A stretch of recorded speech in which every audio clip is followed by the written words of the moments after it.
On this episode of the John1911 Podcast, is GunTube Dead? Winning on a Belgian rifle, hunting content, and Bruce Juan. Okay, good morning, everybody. This is episode, reading the notes, 407 of the John1911 Podcast. Today is Monday, June 29th. It is very early in the morning, and this is going to be a solo episode.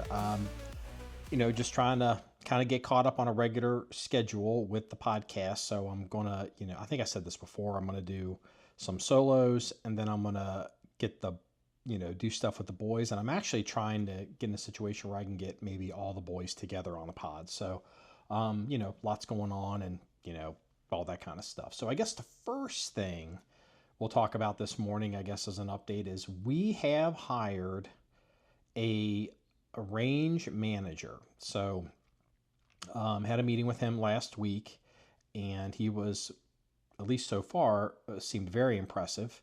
And he understands that there's definitely room to grow. No pun intended. But, we actually need some help with the John1911 range. So, he's, so we're going to start off, I'm going to say small, but small is like, that's an understatement. So basically, I'm going to have him we have like the front of the property, which faces the road, take care of all that. Then we have driveway, parking lot stuff. And then he's going to take care of all that. We're going to do around the range barn. He's going to take care of all of that. And then he's going to do the rifle shooting positions. He's going to take over the pit and the road down to the pit. And he actually wants to push out onto the rifle range a little bit. I told him, let's just, baby steps here. We have a lot we have to do.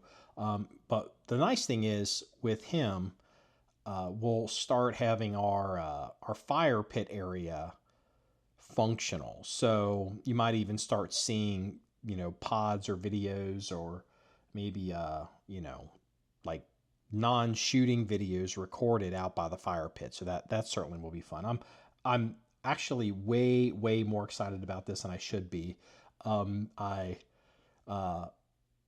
say this?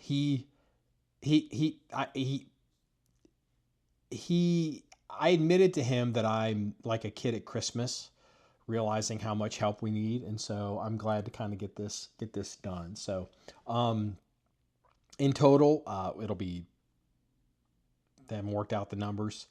We're going to start with 3 people, and then we'll see if it ends up going to have to be 4 people. But that'll be something that the range manager takes care of, and then, that can get off my to-do list. So I can just spend more time shooting guns and having fun and making videos. So, and along those lines, since I have stopped cutting, well, you know what? Let me say this. Hold on. Let me make something clear. So the range manager, because, he's a guy, and he was like, well, can I do bush hogging? I'm like, yeah, right now, no. I said, no, I don't want you back there onto the rifle range with the tractor. It's very dangerous. And again, the guy just started. I don't want him in my tractor. But, I definitely told him, no pun intended, but there's room to grow here. So let's see how things go. And then, we can talk about, him possibly even getting back onto the actual rifle range and doing work back there. So right now I'm still going to do that, but that's stuff that doesn't have to be cut every day.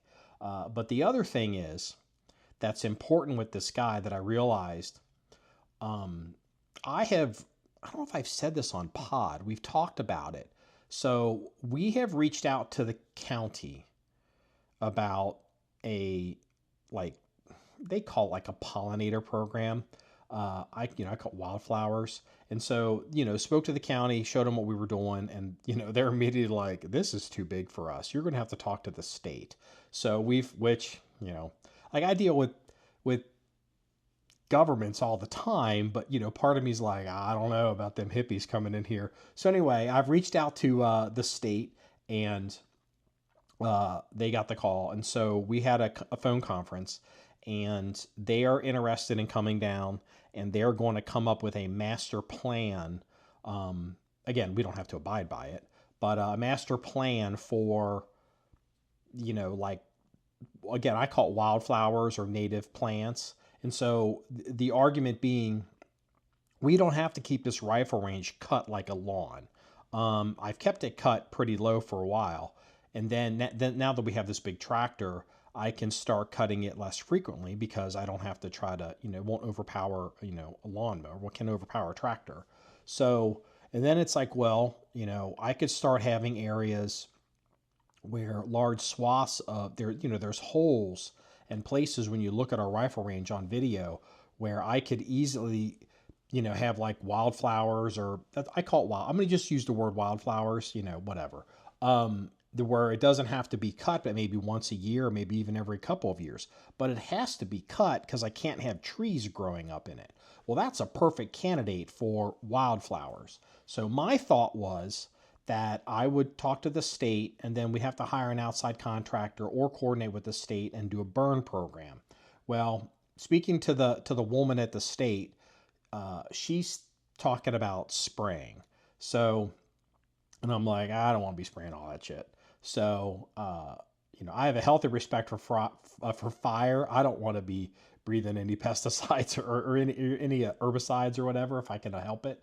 So, the range manager obviously has no problem with any of that. So we now have the internal ability to, do spraying per whatever the state recommends for this program that we're going to do. So the kind of one hand washes the other on some of this as to where we're going and how we got here and what's going on.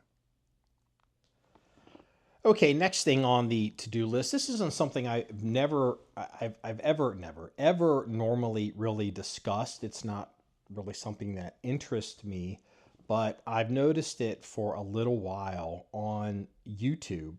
Some of the the major YouTube producers, gun channels have been talking about this. And I guess everyone's kind of complaining about the viability of their YouTube businesses. And that's certainly, fine. I mean, it is what it is, but I've never really paid much attention to it. But I guess if you look at a lot of these places, they're saying that YouTube is dead or GunTube is dead. Their views are way down.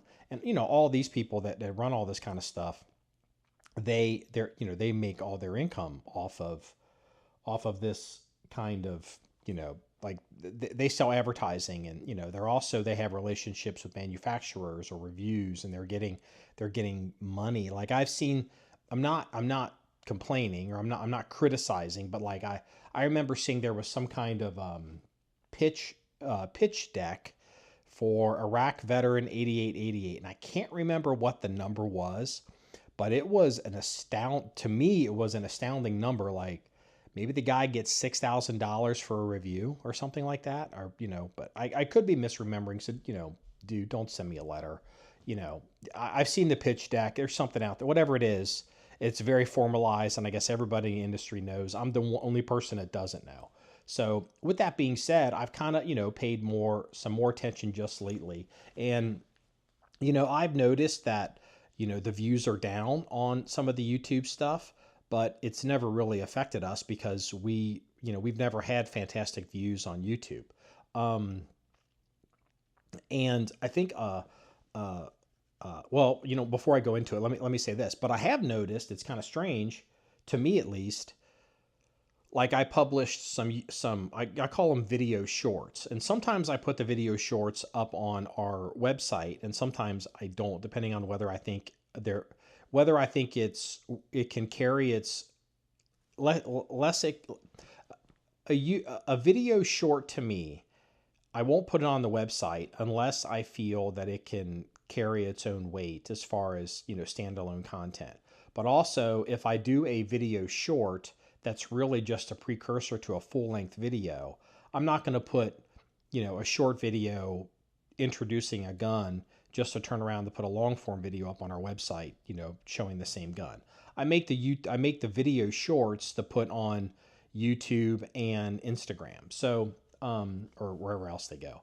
And I have noticed, like on Instagram, just the past couple videos that I published, man, like the views are sky high. And like 18,000 views in just a few days. One vid, like I put a short up on an FN49 video. It's this morning. It's up to 40,000 views.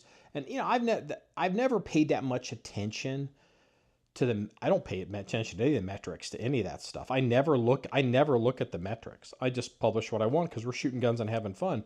But and I've always kind of assumed, like, I think a lot of those YouTube shorts, or a lot of those video shorts, the metrics are kind of fake. I've assumed that if somebody scrolls by, like if it renders, like I open up my apps and like some little crappy video rolls by my screen that I have no interest in, I can't help but feel that whether it's Instagram or YouTube or, whatever,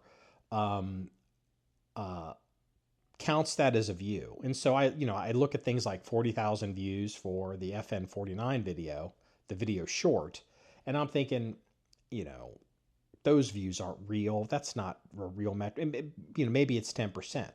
But the other side of it, I've noticed, like I published the FN49 short, and I did a short on the the many colors of Glock, like the many colors of Benetton, and the amount of comments that we get on those videos from people that I've never seen before leads me to believe that there is some success there. So I'm not going to go full tilt into video shorts, but basically what I'm kind of started doing is, if we're making a long form video, I'm inclined to film a short. If I was really good, I'd figure out how to make a short from a long form video, but I always record long form videos horizontal when I record shorts vertical, and sometimes the framing isn't right. So we're going to do that. We're going to, probably do some more of that because again, the goals for John1911 haven't changed. And I'm sure many of you don't remember this, or there's definitely a bunch of new people on the pod. We've never wanted to be a successful YouTube video account. The goal of our social media is to, as a lead generator, to drive people to the website. The website is, our home base. So like, let's just say, for example, like a lot of people are super duper unhappy and mopey and complaining, and rightfully so about their viewership and I guess their money on YouTube. I care about the website. I check the website every day. I check the website multiple times a day. I'm on the website. You leave comments on the website, I'm on there. I'm uploading to the website. I'm, even like the website's running slow, I'm like, what's going on with that? We're having, cyber attacks on the website. We absolutely had past 2 months, we've had some pretty heavy attacks against the website, but the website never went down. That's always been where we belong because, we do this for fun, shooting guns and having fun. Not that we can't make money or we haven't made money doing this, but again, it's for fun. But, I don't want to put all this effort into something and then it just disappears because somebody in Silicon Valley decided to, click a button or put a different value in an algorithm in a procedure or a function. And, all of a sudden now, we just disappear off the internet. And I think that's a real fear for a lot of people, realizing they didn't really build standalone businesses, or I would call standalone entities. They're basically they're on, they're a YouTube channel, or they're an Instagram channel, or they're a Rumble channel. And it's like, maybe we should publish to Rumble, but we would never check it. But, maybe we should publish to Rumble. But, our goal was always to build a website and a brand. But we're more leaning into having fun. There's a lot we don't do that we could do if to brand build. But again, our motto is shooting guns and having fun. So, I'm not that worried about what's going to happen with YouTube, or, suppressing the algorithm, or people, there's theories like AI is recognizing whether a gun is from a movie, or whether it's like a military story or news event, or whether it's somebody talking, using a gun for a YouTube video or a gun channel. So, which I think is true. They probably have AI, monitors or AI screening that are able to categorize stuff. Why wouldn't they? And, at least on some level, I have to admit, and I guess I'm just kind of formulating this idea in my head as I'm recording this. If anything, if nothing else, an AI model that at least is fairly consistent is probably more, and I'll put this in air quotes, you can't see my fingers, fair than like some dude in some third world country or second world country who's just decided on his accounts on his computer that he's going to, he's decided to make us a project. But like some other, content creator, he's doing the same thing, and, he's fine. That's always been the real rub with social media, is it doesn't seem to be consistent. So if social media companies have decided that they want to throttle gun content, that's fine. But that actually, if it's done universally, if it's done systematically, if it's done with artificial intelligence and it doesn't miss anybody and it gets everybody, that benefits me. That benefits John1911. That benefits the website, because it brings truth to what we, to the public, what we've always known, that none of this is sustainable. There's a good word for the morning. So, not really, that worried about it, but, it is what it is. We're adjusting. We'll probably make some more shorts. Maybe eventually I should hire an editor for like video shorts, but I'm not prepared to do that yet. So, but let's get on to topic 2 of this. The other side of this coin that people are saying is the problem with all of these content creators is they are basically saying that it's commercials, that it's just press releases. It's just, paid reviews, and it's all the same stuff, and it's not really unique or different or critical. And I agree. And unfortunately, I'm talking about content creators that really are just like the old time magazines, just not wanting to rip on, the manufacturers. Okay.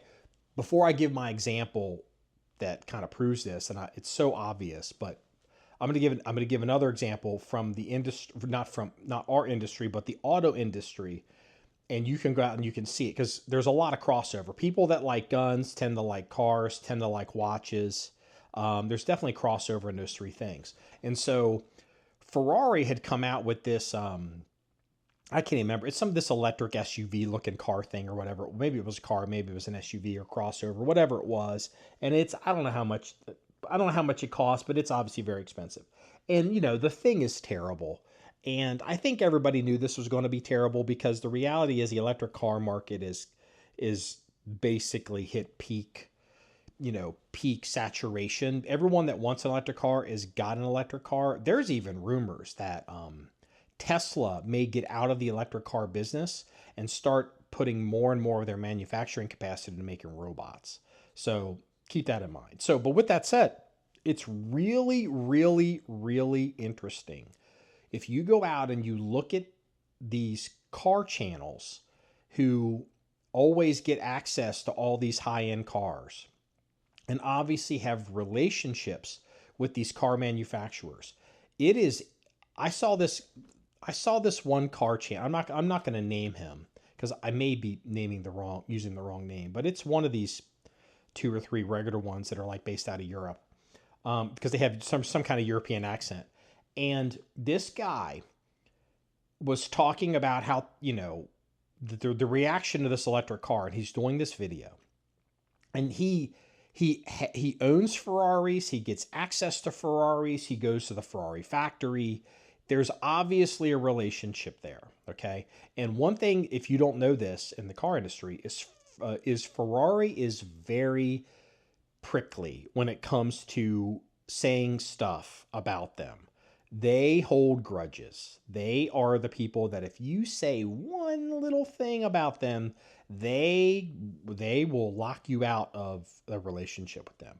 And it's super interesting to watch this guy. He had a video for, I don't know how long it was, but the first 12 minutes of this video, he wouldn't say boo about how terrible this Ferrari electric car is, but he would talk about this person, their reaction to the car, which is negative. This person, their reaction to the car, which is negative. This person and that person, negative, negative, negative, negative. And so he's using this as a way to jump onto this is crazy how terrible this electric car is for Ferrari, so he can get the traffic.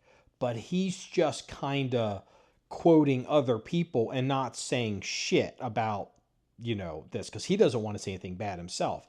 And I'm like, this is so out of control, these relationships. This, like, why even watch this? This isn't someone that owns a car that's, driving cars and having fun. This is just some corporate magazine press release guy.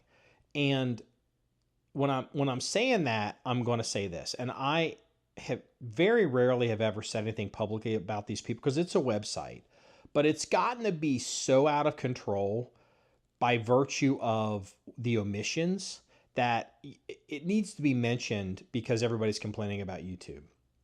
And I'm not capping on these people because they have a website and I have a website. They're obviously way bigger than us. We don't compete with them at all because we don't do what they do.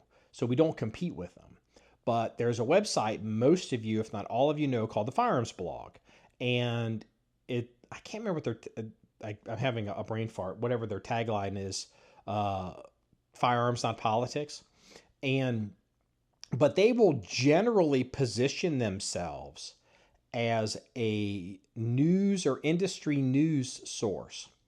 However, when there's bad stuff going on in the industry, it never, ever, if rarely, makes their website. Like I should have checked for, before I went live. I meant to, but like, I don't remember seeing anything about like any big exposés or stories about the SIG P320 problems that have been going on, or like anyone that's ever been shot with a SIG P320, or a video showing, or like some of these are pretty compelling videos. None of that's ever hit, as far as I can recall. Maybe I'm mistaken, not that I read that website every day, but you see this content in other places, but the Firearms Blog never, ever, ever covers it, never posts those videos, never even opens up the debate. And it's like, well, why is that? Because SIG is an advertiser for them.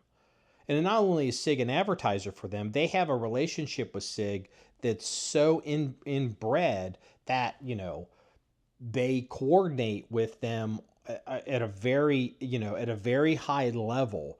Access to their products, access to their factory, access to their ranges, access to their military contract equipment. And, because it's interesting content. So they don't do any of that kind of stuff. I haven't checked yet, but I'm fairly certain that you will not see any stories talking about the issues with the Timney triggers that are the Glock Timney triggers that are currently bouncing around the internet and all the problems. If a website that purports to be kind of an industry news website could easily do stories and even position it as maybe you need to install these triggers, follow the manufacturer's instructions, do this, do that, only use factory OEM Glock, you could do all kinds of stuff, but they won't do it. They won't touch it because Timney is a longtime player in the firearms game. Firearms Blog does not want to piss in their Wheaties, and they just ignore this kind of stuff and it goes away. So when you start looking at the Firearms Blog, it's really no different than a press release outlet. Like the Tactical Wire,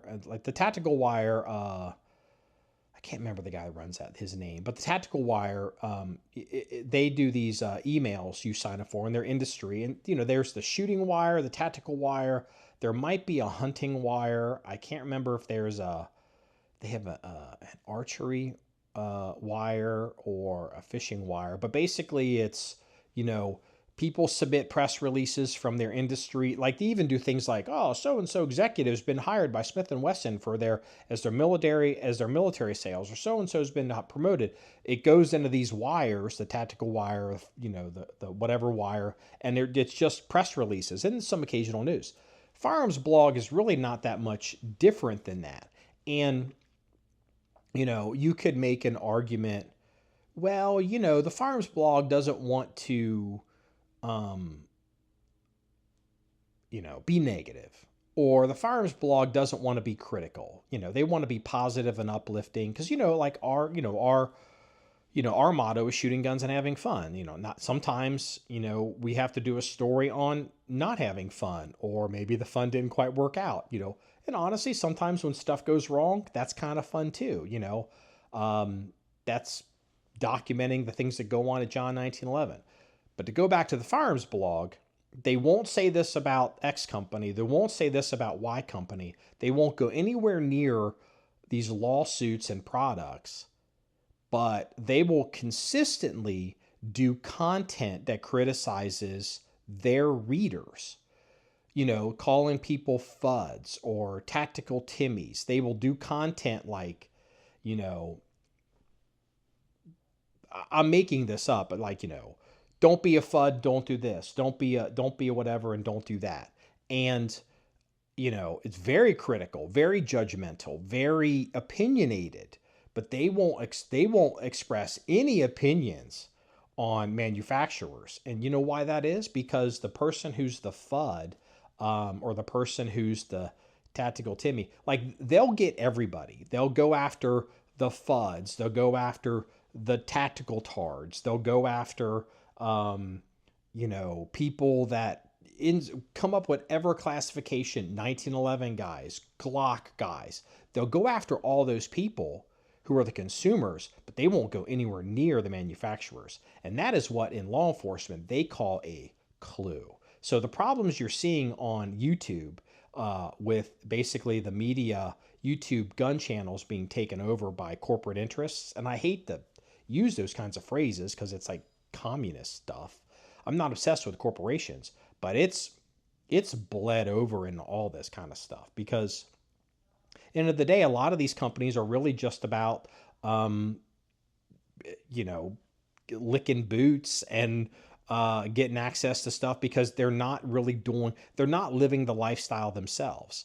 And again, you will notice the most successful YouTubers and content creators, even in all these adpocalypses and all this kind of stuff, at the end of the day, are living an individual lifestyle, shooting guns themselves, showing what they're doing, and that's where it's at. Not all this corporate, PR press release stuff.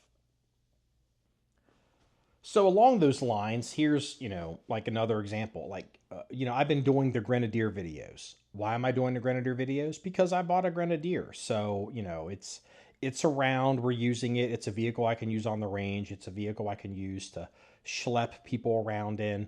I can use it in all weather. I can use it, for actual maintenance. I can also, take it to a car wash and get it detailed and valet at a super fancy restaurant with people that are important to me. And, it looks good. So, we have the Grenadier. Are we a car channel? Are we a truck channel? Or what kind of channel? Are we content creators? No, but it's like, well, the Grenadier's there. And it's like, well, we've got other content that we show, like we're, John 1911 gun range, shooting guns and having fun, but we have a tractor. We had to get rid of the little pull behind lawnmower bush hog, get a tractor. It's like, well, the tractor has become a major, element of running our facility. And so I've created a little subset area, outdoor stuff. I've kind of played with it over the years. Like initially I had things like tractor stuff was like workbench stuff. And I've realized, well, the website, I've kind of made an outdoors area, and I still have to kind of categorize stuff, but it's like, off-road, outdoors, doing stuff outdoors, like, dealing with the Grenadier, driving off-road, dealing with the tractor in the back of the property, doing range maintenance or, doing all that. Cutting down trees when there's a storm. That's all outdoor stuff. And so I didn't set up the website to have an outdoor section or an off-road section, I would have never even imagined, but we've kind of grown into it because it's just the things that happen around here. So, it's organic and it's original. Like if Ford were to reach out and they're like, hey, we saw your Grenadier stuff. Would you want to do some stuff with the Bronco? You know, I would like to think I would say no. Maybe they could say something to make me say yes. But, it's like, I don't really need a Bronco. Like, I don't, and like coordinating with them and trying to do all that, like to get access to the Bronco, like it takes time from other stuff. And it's like, it's not really organic to us. So I don't want to be in the SUV off-road Bronco business. So I probably would say no. But, like if they offered, I don't know, like Iraq veteran 8888 money, maybe I'd be like, hey, this is a paid advertisement. Maybe I would. I would like to, I'm not even going to say I would like to think I wouldn't, but I will say this, it's going to take a fair amount of money for me to change my schedule. So, because we just kind of keep it real a little bit. So things, we're just not interested in having those kinds of, not that I'm not interested in those kinds of relationships. We just don't have time because we just have a lot going on to try to keep everything running. And I think a lot of people don't really appreciate that. As a matter of fact, I know they don't. So, we're just, they're, shooting guns and having fun and living this lifestyle is a full-time job. So I guess that's enough of this with the media and enough of this with the YouTube and the content and whatever. We have a website. No matter what happens, we're still here. We're never going away. Can't touch us. And, whatever. Okay, I've gone on enough about all this back end stuff. Let's get into a little bit of kind of the gun content. Things are going on. We have popped up with a Glock 17T. That's called a Glock 17. T stands for trainer. The colloquial name for these are the blue guns that shoot the UTM marking rounds. And we've wanted one of these for a while. And now that after I bought one, I realized I probably should have bought two because you kind of really, in some ways, need two. You don't. I mean, where I used to work for training, what we would do is we would set students up with airsoft, and if they were shooting against role players, the role players had generally had the marking guns, so you could show the students, where they got it, and like have the students be afraid of getting shot. The role players, they can get shot, 30 times in an afternoon. Like they don't need to get shot by 30, UTM marking rounds, or back then we would use Code Eagle. So, but, if you're doing like a student on student thing, or, two people actually trying to get over on each other as opposed to a role player trying to teach, maybe it makes an argument to have two. And the reason we bought this is it literally was an impulse buy. Aim Surplus popped up with some of these guns, and it's obvious that they got them from a PD. These are it was a Gen 4, and I'm like, oh shit, Gen 4s.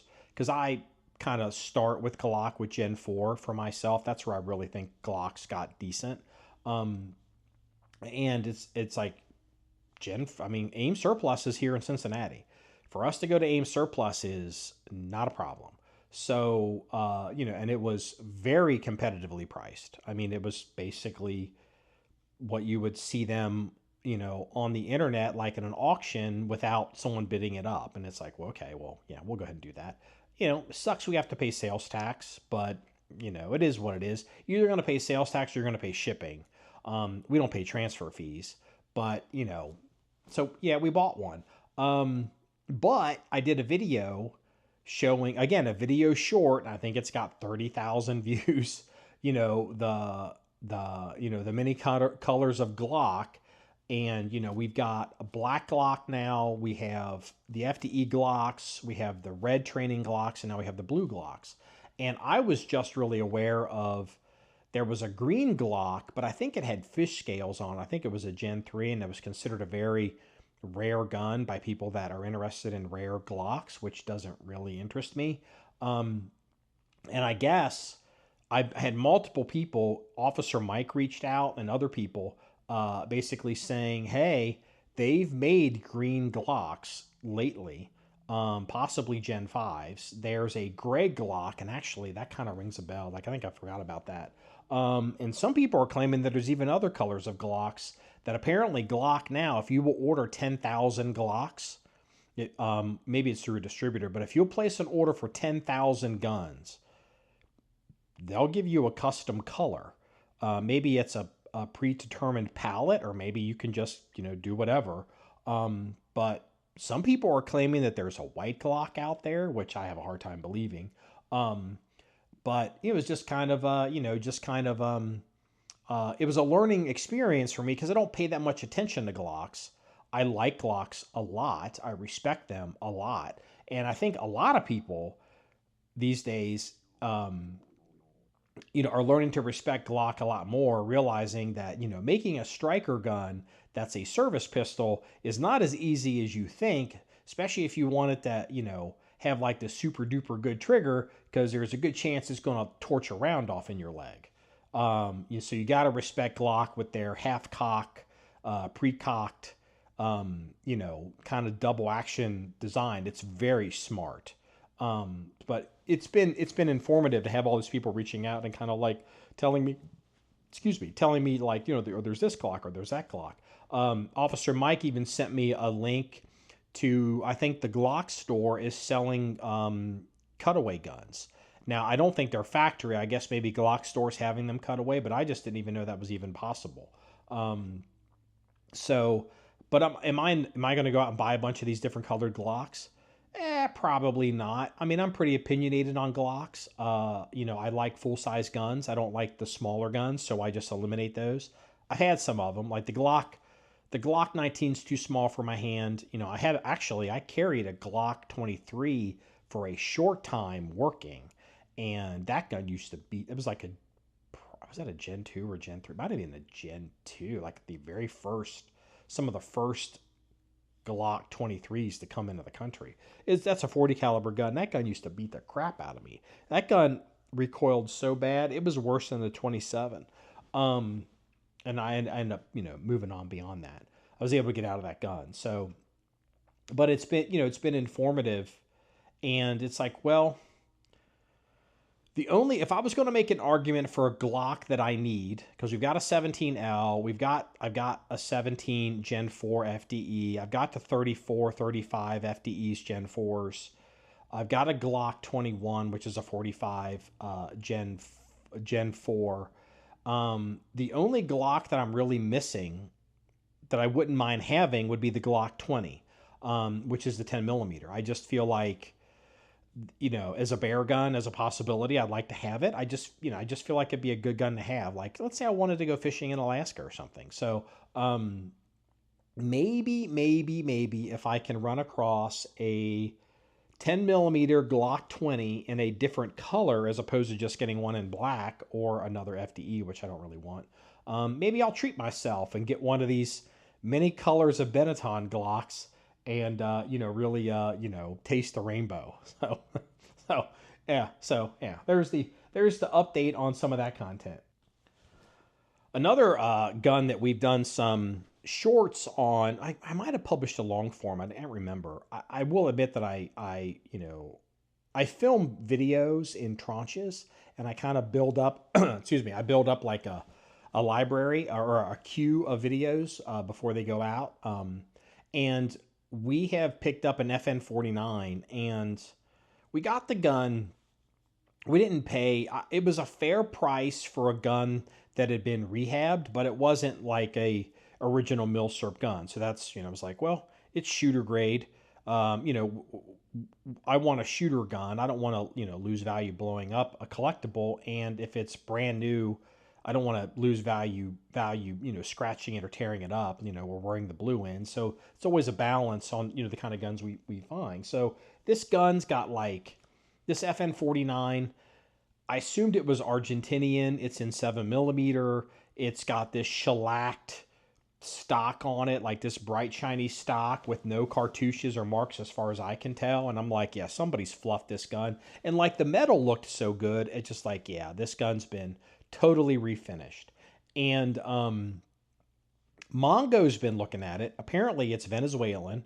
And I guess there's the seller did mention there was a firing pin upgrade, so it's okay to shoot, but I didn't even pay attention to that at all. Apparently that's a big deal in FN49s, or at least Venezuelan FN49s, maybe. But I guess the firing pin can break, and then it'll fire out a battery as you're dropping the bolt or cycling the bolt, and then it'll blow the gun up. So that is an important thing. We'll have to open the gun up and check the firing pin, but I believe it has the firing pin upgrade. But Mongo is telling me that this gun might be original, except for maybe someone shellacking the stock. And I'm like, well, hell, if that's original, we did real good with that gun. We did real good. So this gun looked so good to me. It looked fake. It looked almost like Bubba. You know, like there was a time in America, and you don't run across these guns that much anymore, but like trapdoor guns that are chromed. You know, people would chrome the stuff on the guns, or people that would, you know, any stock that had, you know, was worn, they would sand the stocks, refinish, and then put a candy apple coating, shiny shellac on the gun. Cause, you know, in the 70s or 80s, that was the style. That's what people did. But now people want kind of original military surplus, and they want all that wear, because it gives it provenance. And, you know, so when you run across one of these redone guns, they're not as valuable. And it's what I thought this was. And we paid redone gun price, not like, you know, run it up on gunbroker price. And we might have accidentally come out ahead on it. So go figure. It's nice to win by accident once in a while.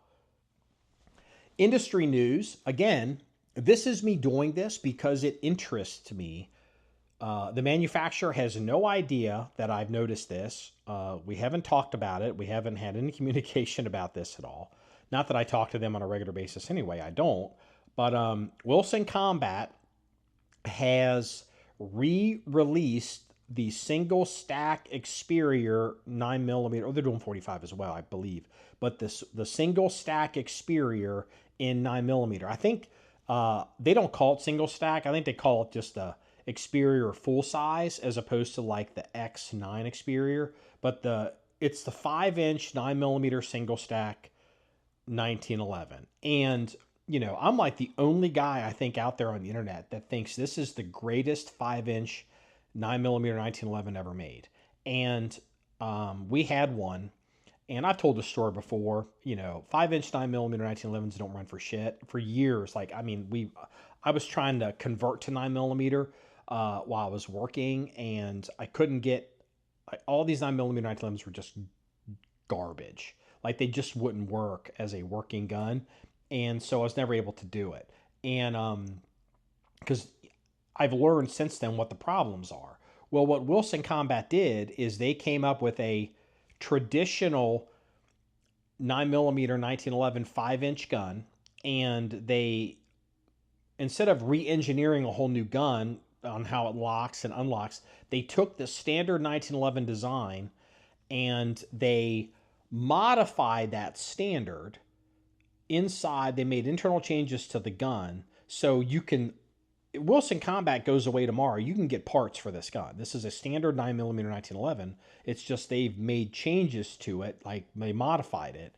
And this thing will run the races like every other, you know, modern 1911, and doesn't have to pit as much, because getting that 9mm round to function in that heavy gun with that heavy slide and all the rails and all the lugs, you know, the guns shut down sooner than other guns because the dirt and fouling builds up in them. These Experior guns run and run and run. And I believe this so much because I've witnessed it. I didn't believe it. Wilson sent over one, and I was like, because I literally told them, you can send it over. I told them on the phone, this gun's not gonna run for shit. I said the word shit to them, and they sent it anyway. And the gun was so good, they couldn't have it back. I had to buy it. And then when I found out they were shutting that line down, I reached out to them and had them make me another one, because I was like, I got to have two of these, because I got to have a 9mm 5-inch gun that I can do whatever I want with it. And I can train with it. I can shoot with it and do all this crazy stuff with it. So I had them make me a 5-inch gun, but this one, two-tone, because it's different. Two-tone's the best tone. Had them put a rail on it. Had them put a threaded barrel on it. Had them cut it, put their red dot on it, because so I could do all the modern stuff. So basically this old gun in 9mm, but it's got all the modern features. So I can train at night. I can shoot with people at night. I can hang lights on it. I can do training, low light, no light, red dot stuff. Just have to reload it more. And I think the gun's a riot. I am so surprised that they brought that gun back. I mean, I'm not surprised. It's the best 5-inch 9mm 1911 ever made, but ultimately the consumer is the one who determines that, not the manufacturer. It's people. There's no endorsement like a checkbook endorsement. So I bought two of these, but again, I'm not buying all of them. And so if Wilson stops selling them, if any manufacturer stops selling a gun, they're going to stop making it. So for some reason, they chose to bring it back. They also have brought back, I think, if I understand it correctly, the original version of the X9, X9L, which is what I run. They're on the 2.0s. The only real difference, I think, between the 2.0s and the original X9 is I think on the 2.0s you can get the track pattern checkering on the guns, which I think is superior to the original X9. I think the track pattern, which is also on these Experior guns, is the best texture on 1911s made right now. And so the original gun doesn't have that. And then the grip panels on the original X9, what they did is basically to get the grip panels off to keep the gun as thin as possible, you have to basically disassemble the frame to slide the grip panels out of dovetails. Well, a lot of people don't quite like that. 1911 guys like to be able to screw in their panels on and off just without having to take the gun apart. So, the 2.0 has a new panel design. I think it makes the gun a little bit fatter because it's got to have bushings in it for the screws, but or for a screw. And so because the consumer decided that was right, because the consumer wants to mess with their grip panels, but a lot of 1911 guys don't want to detail strip their frames. They never do it. So for some reason, Wilson has brought back the original, and that's the gun I run. That is my main gun. That's the gun. I'm carrying a gun right now. That's the gun that's my main squeeze gun. That's the gun that's, I go to bed with it. I get up in the morning and I put it on when I'm not carrying an Experior. So, but I don't change guns normally. So, I'll probably run this gun for a while, unless for some reason a single stack, there's a reason to shoot a single stack. Like maybe some people are coming through the range with single stacks, and I'll switch to a single stack just so I can, kind of be tuned up on that. So, but yeah, interesting news.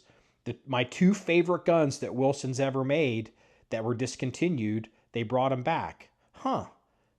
Maybe I am right after all. In the effort of trying to, hey, look, I'm going to be a man of the times. In the effort of trying to have more diversity on the website, I've been trying to get back up to speed with our content flow to, not just have what I'm doing, but have what other content creators are doing, and not just have the same thing all the time. Like I don't have 1911, 1911, 1911, or Grenadier, Grenadier, Grenadier, or MILSURP, MILSURP, MILSURP. I like to have hunting content. I like to have outdoor content. I like to have podcast content. So trying to get more and more of the hunting content up. Our contributor, Jeff, one of our hunting contributors, he posted a video, or he created some content, and there's gun camera footage of coyote hunting with his wife. And she shot her first coyote, and it's just fun, and there's a picture of the coyote. They got gun camera footage. They've got trophy picture. They got a picture of the gun. I think it's a Mossberg 308. It's some lightweight gun. I'm not that familiar with Mossbergs. But the girl likes, the wife likes the lightweight gun, which I don't blame her. I like lightweight guns too. And it's just, I think it's just cool, some gun camera footage, which I like. I'm trying to get to that we can produce it on the range.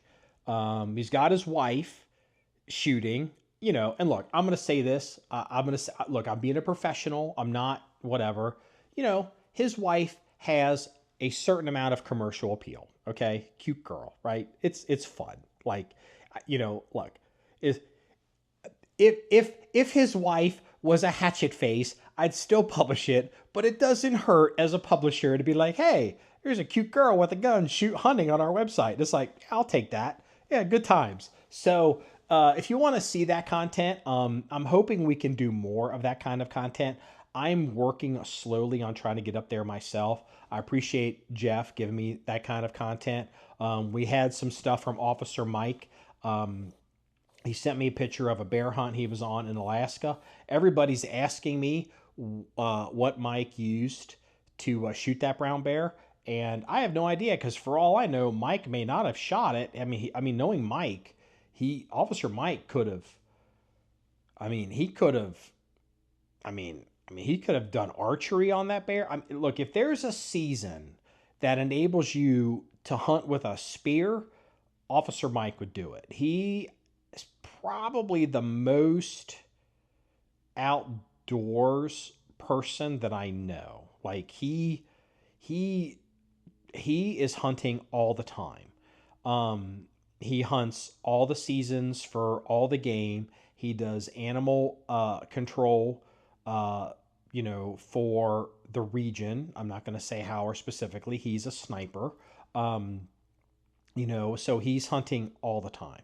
He's either hunting personally or he's hunting professionally. So, dude, for all I know, Officer Mike tied a Bowie knife to a stick and dropped out of a tree like Rambo and killed that bear. So, but, it's cool, I've got girls shooting coyotes. I got brown bear hunts in Alaska. I am tickled to death with the hunting section of the John1911 website right now. I'm just tickled to death with it.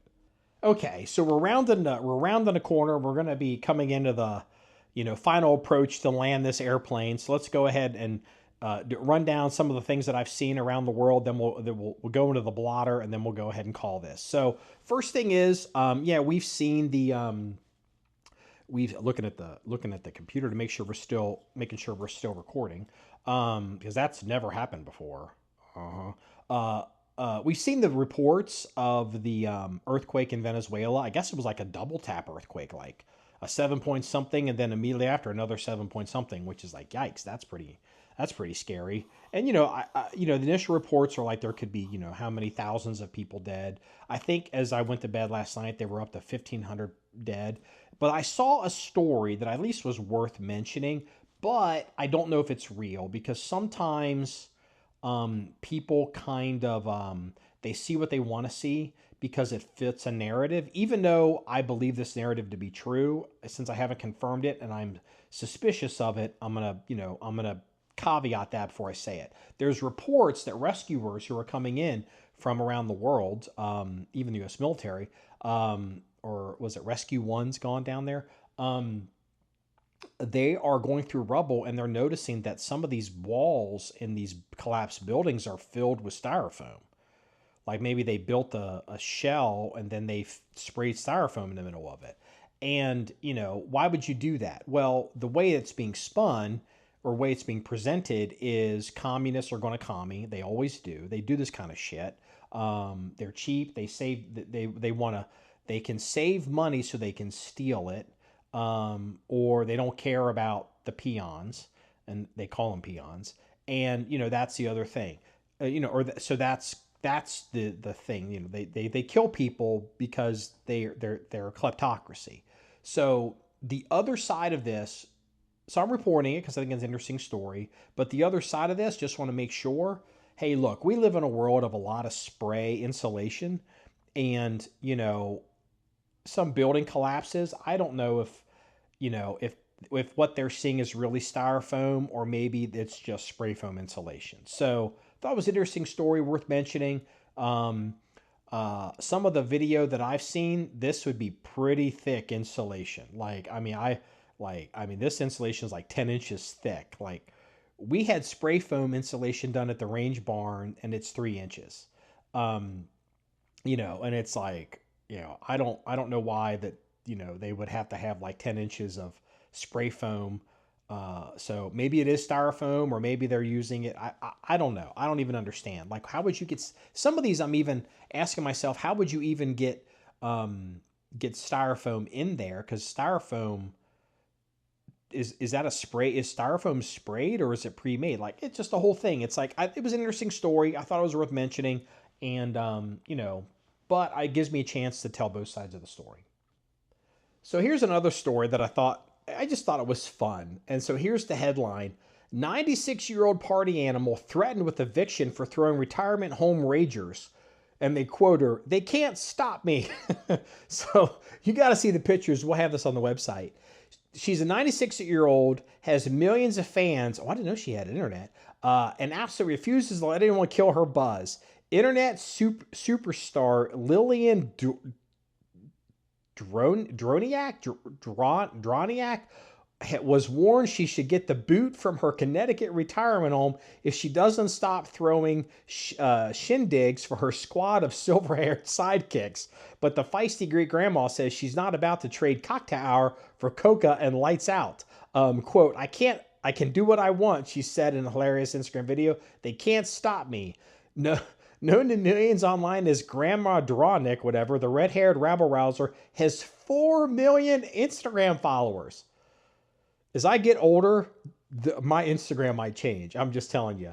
And a jaw-dropping 12.6 million TikTok fans, proving the social media isn't just for spring chickens, it's for party hens too. This is a British outlet, right, as party hens.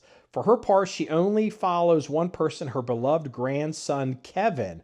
Her Instagram bio boldly declares, "I'm a celebrity and a 96-year-old grandma.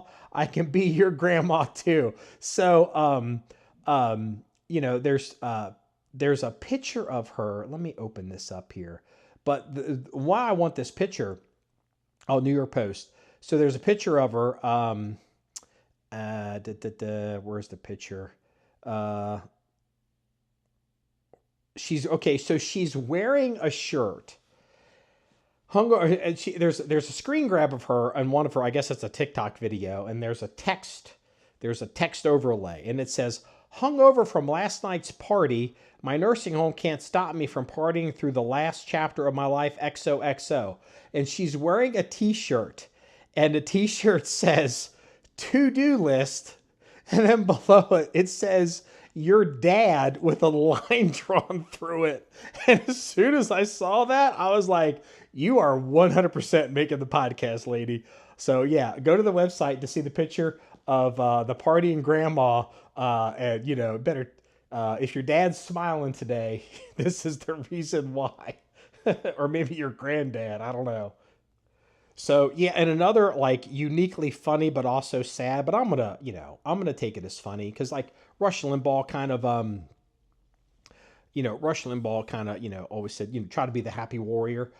It's now come out. The Southern Poverty Law Center is been giving money to people inside of the of these white supremacist groups, and then it comes out more and more and more. And then it turns out like, well, we're just paying informants, like they're the FBI or something. It's like, we're just paying informants to get information. And then it comes out, well, no, you're not paying informants. You're paying the person that runs this organization. The head of the organization is getting paid hundreds of thousands of dollars. And it's like, well, you're paying for this. And it's like, we're not paying for this. We're paying for informants and for information, for intel. And it's like, okay. And then it comes out, well, then the Southern Poverty Law Center was paying for robes for the Ku Klux Klan. Where do they get these made anyway? I've never seen one of these in real life. They were paying for wood for crosses. Okay, so like if there's some cross burning somewhere, the Southern Poverty Law Center is paid for this. So like you can't even tell me like this is where this comes from. And then the final coup de grace has come in. There's a woman who's a senior person at the Southern Poverty Law Center, and apparently she has a boy toy or boyfriend who is a, can I say grand poobah? Like, is that actually appropriate here? He's somebody in one of these groups, and she paid him $1.2 million. And it's like, yeah, and look, I'm going to say this as a white person. Like, where are all these white supremacist groups? Where are all these neo-Nazis? Like, are all these Nazis? Like, the only place I ever see them, like, I don't know any of them. Look, have I ever met a white person that was racist, or a white person, maybe somewhere that, didn't like black people or didn't like Mexicans or just didn't like anybody? Of course. But you know what else I've also met? I've met black people that are exactly the same way. I've met Asian people that are like crazy, like superior racist. Like you see this, but it's so rare. I'm not saying they're not out there, but in the United States, like where are all these Klan people? Well, this is all being manufactured by the Southern Poverty Law Center so they can justify their existence. And at some point, this is just like another one of these USAID situations where you're just following the money and breaking the money trail. Along the same lines, like a lot of these Antifa riots, a lot of this money was stolen. A lot of, like you'd see these big riots during COVID or these marches or whatever. And like we've all seen it. Like for some reason, a giant pallet of bricks would be dropped, banded. And in these locations where, there's going to be a big protest. And it's like a pallet of a pallet of bricks is expensive. Not only is it expensive to buy, it's expensive to ship and have delivered. And then somebody's got to come in with a big flatbed, and you got to have a forklift, one of those natural gas powered forklifts, and to be able to pull it off the truck. And like, this should be so obviously trackable because there's, flock cameras and traffic cameras and security cameras, and it costs money. And, somebody's paying for this. And even if they tried to pay cash, you still can't hide all of this. And so it's obvious that a lot of this stuff is being paid for by the left for political expediency so they can, have a narrative instead of talking about real issues. And, it's going to be interesting to see if, between this, Antifa stuff, a bunch of Antifa people just got sentenced, I think, to like 40 years or something in jail for terrorism, which is super interesting because now you actually have a legal case that sets a precedent that members of Antifa are terrorists, engaging in terrorist activity. It's not a theory. It's not a political statement. It's a statement of fact. And that should open doors to other things. If there is a terrorist and a bunch of them are together behaving in a certain way, that is now a terrorist organization. And then people that are supporting it's now a conspiracy, in support of terrorism or giving material support. Like all this should be run down. So Southern Poverty Law Center, all these people stealing, all these money from the, it's not just the Somalis, by the way, like doing all this. Like there's people from we see them here in Ohio. Okay. I see them. And it's like, there's some interesting things going on with that. So anyway, we'll get off that. So another thing in the world, like world news, what I thought was interesting was, I don't care about soccer. I'm sorry, football. I don't care about soccer. I'm not against soccer. You can play soccer. I don't care. I don't really care about football. Especially since they were kneeling. Trust me, if I don't care about football because you kneel during the national anthem, I don't give a fuck about soccer.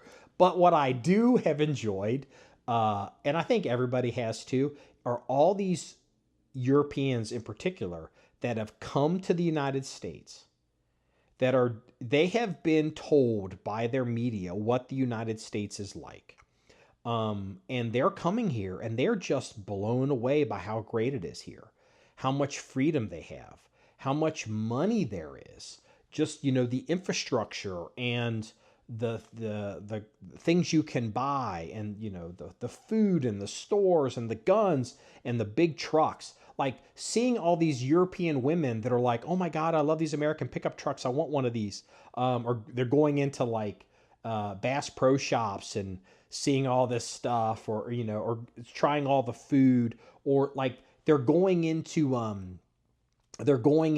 was it? They went into the stadium, the video, what was it? Possibly in Texas, and they just were blown away by. They're into some place where it's a dome stadium. So they're just like, they couldn't believe how big the stadium was. They couldn't believe how nice it was, and they couldn't believe that it was air conditioned. They just were like, this is unbelievable. And I think most people that may listen to this podcast may not know this, but there was a stat that came out. It's been coming out for a couple years, and it's been getting some news. It's been getting some news in the European press, especially in the UK press. But and it's come as a shock. When you ask most people in the United Kingdom, if the United Kingdom, England, but United Kingdom because of whatever, if you were to ask them, if they were to be considered a U.S. state, out of the 50 U.S. states, where would they fall economically relative to the other states? Would they be the wealthiest state with the highest GDP? Would they be first, or would they be whatever? And most people in England were guessing that they would come in on average about as the 7th state.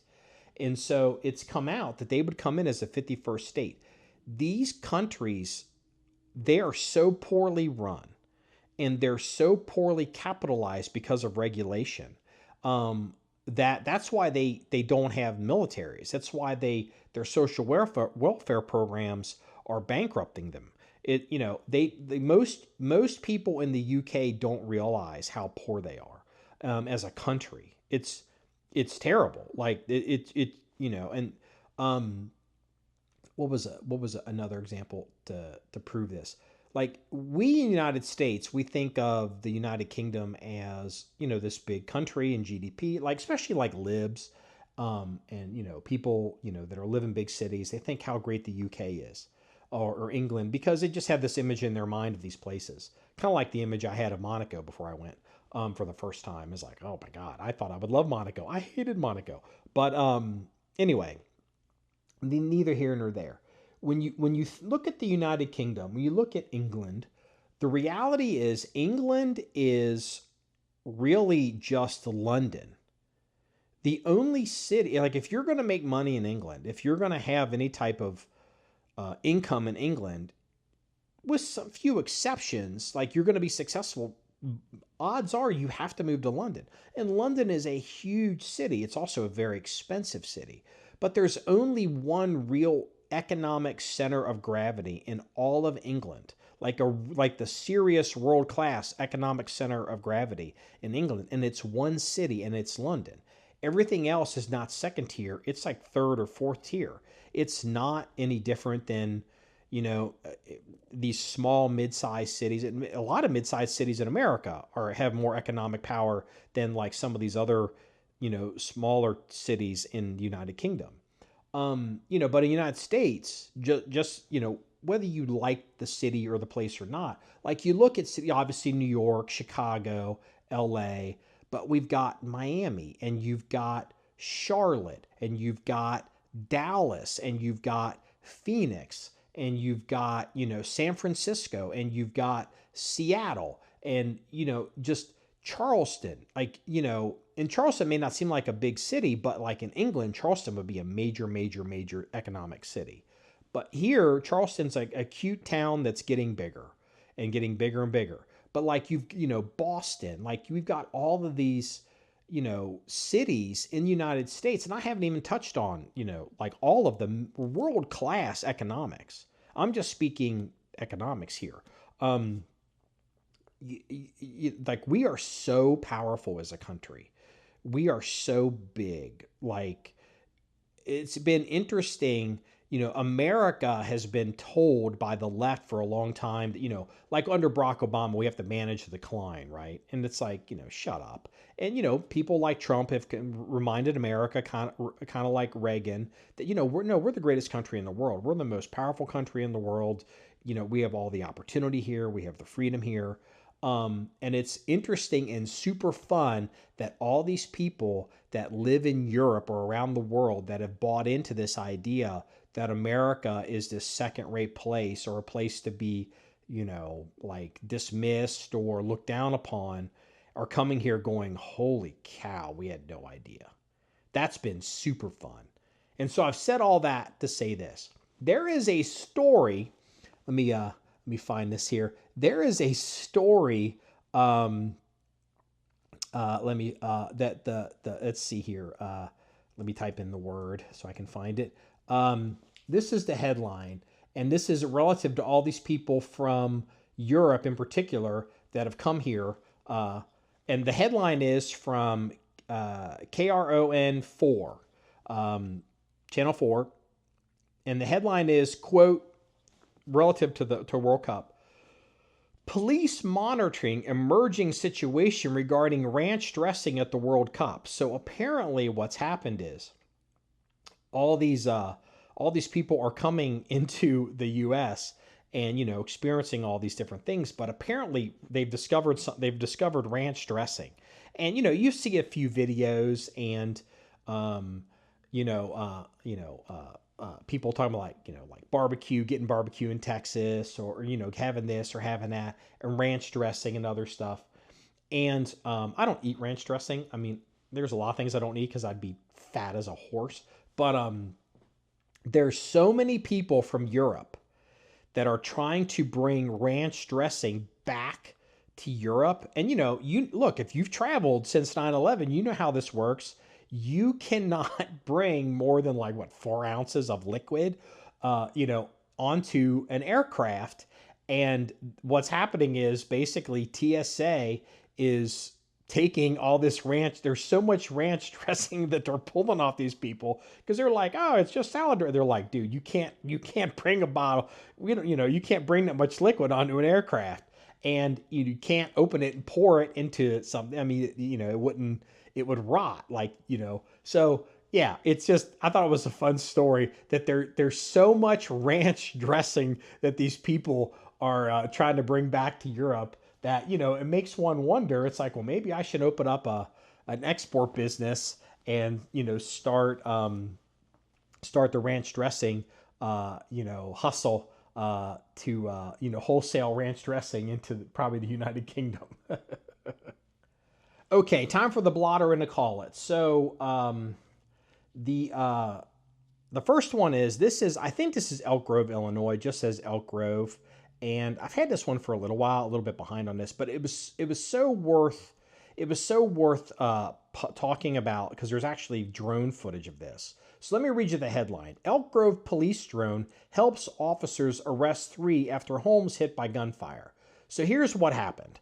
So there's a couple guys, and they are in the Elk Grove Police Department. There are reports of bullets hitting houses, and people are like, they're obviously upset. Like I run a gun range. I'm certainly concerned about bullets hitting people's houses. Okay. Fun fact, I can't tell, but there's a politician I threw off our range for trying to take a shot that was unsafe. A local politician, I threw him off the property, yelled at him because he was about to send a round off the property because he's a moron. So now these guys, I don't want to call them morons because they were trying, but they didn't really realize what they were doing. And if you look at the drone shot, so here's what happens. I don't know what these guys are in let's see here. A neighborhood reports, hey, our house is getting hit by gunfire. The police sent up a drone, and it looks like these people, there's a pile of dirt, but it's not really set up right. They've got humanoid targets set up, and they've got, looks like pallets stacked up vertically and, horizontally flat, but stacked up in a pile. And so that's not, and they got the targets up against that. Well, that's not a real backstop. And even if you're shooting into the dirt behind it, the way that is set up, bullets could easily be deflected and then go over this berm. Like, this is just not smart.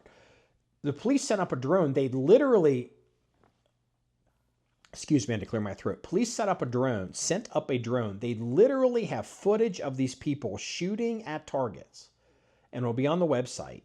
And the bullets are, going, it's not a good thing. There's a tractor trailer there with pallets on it. Like, they're in some kind of yard or dump or some kind of industrial site. They may be trespassing, or maybe they're not. Maybe they own the property, but they just are not thinking about what they're doing. They're just, they're far away, and they're shooting into the pallets. There's some dirt there, and so they're not being totally irresponsible. They just don't understand what they're doing. And it's interesting for our listeners to look at this and just remember, always think about where the bullet's going to go, if you're shooting. Obviously, if it's you're shooting something in earnest, you have to shoot in earnest. But if you're just practicing, think about it. And I'll tell this one. I actually almost got shot by one of the neighbors, I don't know, about a month or two ago. They were shooting in the water. I was up by the road. They were shooting into a pond on their property, and the bullet easily passed within 10 feet of me, up by the gate and by the road. And, I was like, yeah, it was, because most people don't know, if you shoot in 40% of every round you fire into water ricochets, because like you hit water at speed. It's like shooting cement. So that's Elk Grove. Take a look at the video, and it's more of like one of these PSA for our listeners at home. Think twice before you are target shooting about where your stuff is going. The second police blotter is pretty interesting. I just had a pop-up screen show up. This comes out of Chambers County, Alabama. And this is, it's a sad story, but it's also, one of these gallows humor kind of stories that, cops will tell. Man dies of heart attack while dumping body of girlfriend he strangled to death. It's like, what's going on down there in Chambers County? So a man who strangled his girlfriend to death later died while trying to dump her body in the woods. Daniel Robbins, 44, of Georgia, killed his girlfriend, Jessica Folds, 47, of Alabama, sometime in early June. Quote, he died of a heart attack while doing it. Fifth Judicial Circuit District Attorney Mike Segrest said their bodies were right there together. Robbins and Folds had been in a relationship prior to her death. The couple was found together on June 10th at about 12:20 p.m. after Chambers County deputies were called to a wooded area along County Road 86, and there's a pop-up. I hate pop-ups. I don't even allow it on my website. And landed over an abandoned vehicle. I guess the vehicle was running.